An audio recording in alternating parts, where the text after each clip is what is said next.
कश्मीर में असेंबली इंतखाबात के इनेकाद की उम्मीद के साथ ही हर सियासी पार्टी ने अब इन अहम इंतखाबात के लिए कमर कस ली है। मरकजी क़यादत की हिदायत पर बीजेपी ने पहले ही जम्मू कश्मीर में हर असेंबली हल्के के 3 मुमकिना उम्मीदवारों के पैनल तैयार करने का अमल शुरू कर दिया है।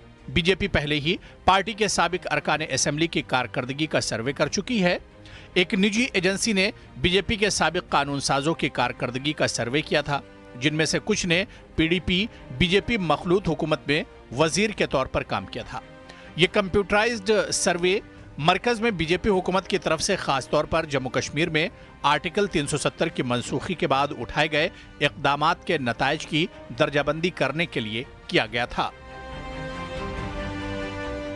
आपने देखा लोकसभा के चुनाव में भी बीजेपी ने सर्वे करवाया, और ये सब इम्पॉर्टेंट बात यह है कि लोकसभा के चुनाव से 6 महीने पहले ही असेंबली का सर्वे चला था। कोई प्राइवेट एजेंसी ने 3 एजेंसीज ने किया था सर्वे, और कुछ एजेंसी ने मेरे साथ भी इंटरेक्ट किया, कई लोगों के साथ इंटरेक्ट किया, कॉमन मासेस के साथ भी इंटरेक्ट किया।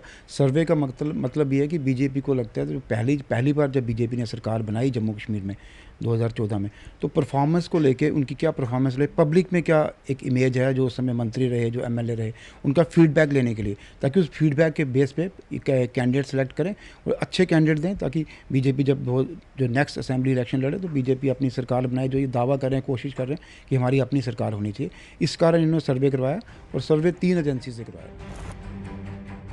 दिनेश मल्होत्रा ने कहा कि पार्टी को इंतखाबात से पहले रिपोर्ट कार्ड मिला है। उन्होंने कहा कि साबिक अरकान असेंबली को इनकी तशखीसी रिपोर्ट्स की बुनियाद पर टिकटें अलॉट करने या ना करने का फैसला होगा।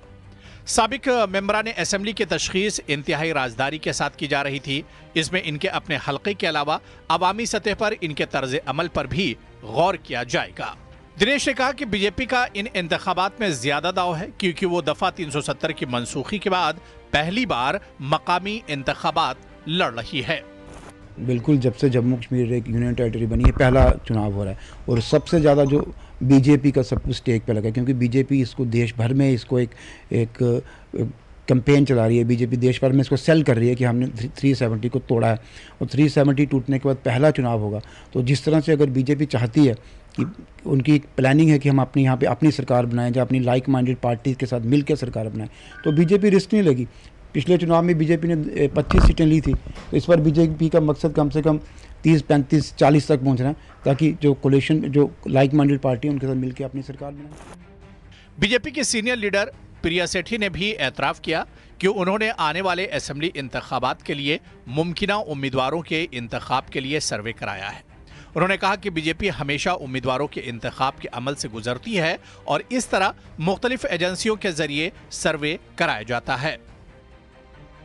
I have never met people who do the surveys, but लोग सुनाते हैं कि सर्वे हुआ है, कुछ लोग आए हैं, लोगों से मिलते हैं और उनसे फीडबैक लेते हैं। फिर एक इंटरनल पार्टी का भी होता है, जैसे पिछली बार भी जब हमने एमपी के आपके कैंडिडेट्स देने थे, उससे 2-3 दिन पहले हमारा पैनल बना था। वो पैनल जो है हमारे जो भारतीय जनता पार्टी के कार्यकर्ता उनके बीच में बैठे थे और उनसे एक फीडबैक लिया था। तो इस तरह के 3-4 तरह के जो सर्वे है पार्टी के बाद।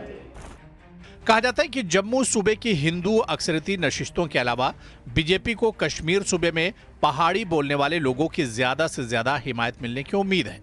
दूसरी तरफ अपोजिशन पार्टियां उम्मीदवारों के इंतखाब के लिए दाखिली सर्वे कराने को वक्त का ज़िया और फजूल मश्क करार देकर बीजेपी पर तनकीद कर रही हैं। न्यूज़ 18 JKLH के लिए समीर भट्ट की रिपोर्ट।